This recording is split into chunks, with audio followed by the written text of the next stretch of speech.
For decades, the Sri Lankan health system was the poster child for achieving good health outcomes at low cost.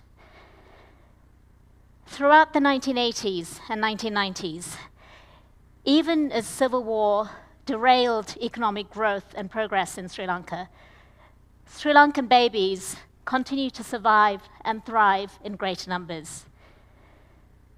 Sri Lankan women were less and less likely to die at childbirth. Sri Lankan children had some of the highest vaccination rates in the world. As a Sri Lankan myself, working in the health sector, I am proud that a low-income country could become a role model for the developing world. As the war came to an end in 2009, it became increasingly clear that this very hospital-based health system that had helped women and babies survive wasn't doing so well to deal with emerging challenges. Challenges of an increasingly older population, like heart disease, cancers, diabetes. These account for 80% of all deaths in Sri Lanka and 77% of all ill health. Sri Lanka worked with the World Bank to reorient its health system to deal with these emerging challenges. 1,100 primary medical care units were established through half the country to meet these emerging challenges. And they provide early intervention health care, avoiding expensive hospitalizations later on. Unfortunately, these promising times were not destined to last.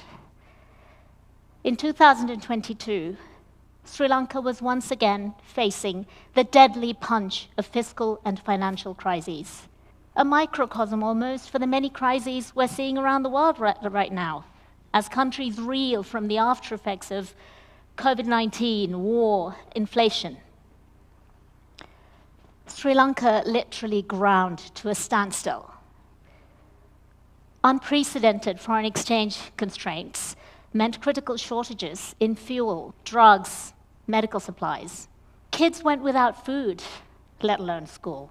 People on daily medications for diabetes or blood pressure simply didn't take them because they couldn't afford it. Hospitals focused on critically needed services only. All of these shortages had a profound effect on the ability of the health system to provide much needed care.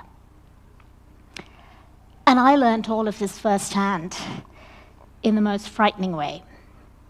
In May of 2022, I rushed back home to Sri Lanka to look after my mother. She had acute pneumonia and needed hospital care. We could afford to take her to the best private hospital in Colombo, but how? Our car had no fuel. Ambulances were few and far between. Taxis were impossible to find. I remember waiting on a street corner for a three-wheeler to take my mother to hospital. I waited for hours, but really it felt like days. I'm happy to say my mother received good care and survived, but the same might not have been true of others less fortunate than us. And so, the Sri Lankan health system, once the poster child of achieving good health at low cost, emerged battered and bruised from all of these various crises. And today, IDA is helping Sri Lanka get back on track with its healthcare reforms. Over the past 7 months, the World Bank has worked with the Sri Lankan government to develop a new IDA health project. I think it's safe to say preparing a project in 7 months is lightning speed by World Bank standards.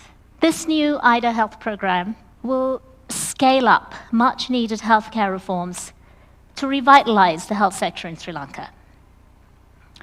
Primary medical care units will be established across the entire country. The goal of the program is to improve access to quality primary healthcare services for the entire population of Sri Lanka. I think you would all agree that to take a model that works really well and scale it up in order to be faster and more impactful is truly IDA at its best. And what could be more timely than me telling you the story today? Because on June 21st, this new IDA health project will be submitted to the World Bank Board for approval. And I hope that with this additional support from IDA, the Sri Lankan health system can once again become a role model for the developing world. Thank you.